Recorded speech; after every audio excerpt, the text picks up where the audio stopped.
Today's video is centered around a clip that has been making rounds on the internet. It's a video about Nick de Vries. I'm struggling to even... Can someone help me, or am I alone in park family? I can literally not even lift my arms anymore. So hello and welcome to Formula1 Motorsports. Today I'm going to tell you just how intense driving a Formula 1 car really is. So coming back to this video, we are used to seeing drivers coming out of their car and behaving normally, like as if they just had a long Sunday drive in a luxury car with soft suspension. They come out and interact with the press like it's an ordinary day. But that's because these drivers have been training for months in order to be fit to drive an F1 car. After all, the Formula 1 car is the ultimate track machine. And a driver such as Nick de Vries, who has driven hundreds of cars and has driven on so many tracks, struggled with the intensity of a Formula 1 car. He needed help from his engineers to get out of the car because his arms were just that sore. Why is it so intense? Well, that's a mixture of many things, but the main ones being weight, power and grip. The simplest way to go fast is to be light. Formula 1 cars don't require doors, windows, ACs and even extra seats, so that saves on weight. Teams also use lightweight carbon fiber, which happens to be incredibly strong. And this year's cars weigh just around 800 kilograms. Now 800 kilograms isn't exactly light. It's not the kind of weight that you'd carry around like a sack of rice. To put that into perspective, a Volkswagen Polo weighs around 1000 kilograms. So is your Polo a Formula 1 car? No, not really, because then we come to power. A car like the Volkswagen Polo GT produces around 105 bhp. And if you have ever sat in one, it's pretty quick. It'll go from 0 to 100 with ease and it'll just keep pulling. So the Polo isn't really short on power. But 105 bhp is like 10% of a Formula 1 car. Formula 1 cars are complex engineering masterpieces, and these engines, along with the hybrid power components, can produce around 1000 horsepower. But with great power comes great responsibility, and in Formula 1 it's called downforce.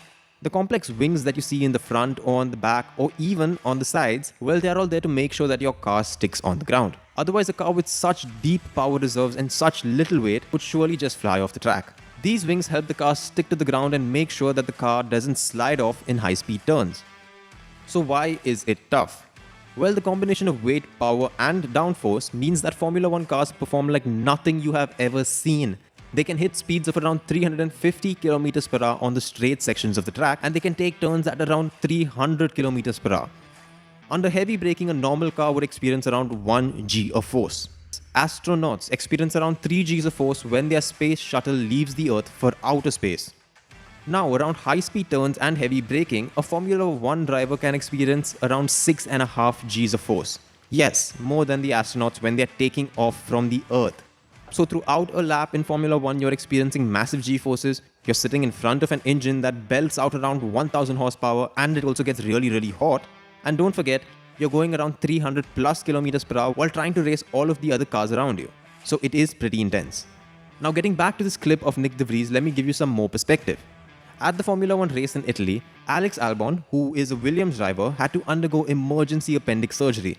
So Williams decided to give Nick de Vries a chance to drive his Formula 1 car. This, however, was on very short notice. Nick was told on Saturday afternoon that he would be driving on Sunday. This meant that he had no time to train his body for such an intense race. And even for a person who has been racing for 13 years, it still took its toll on him.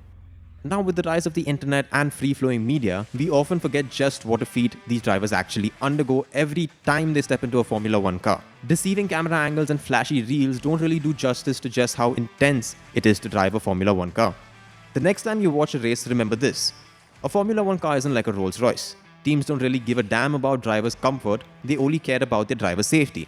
A more accurate description of a Formula 1 car would be this. Imagine you have a Maruti 800, a very light car. But imagine that this car has the engine of a Bugatti Veyron, which is a powerful engine. Now imagine that you have to take this car and this engine and drive it to its absolute limit for around 300 kilometers non-stop. You'll probably think that the car is trying to kill you. But that is exactly what Formula 1 cars do so well. They tread on the very fine line between being an engineering marvel and a savage death machine. And it's up to the drivers to tame this wild beast to the best of their ability. So thank you for watching this video by Formula1 Motorsports. In case you do like it, do remember to subscribe, and as always, stay tuned as we give you the best of motorsport news.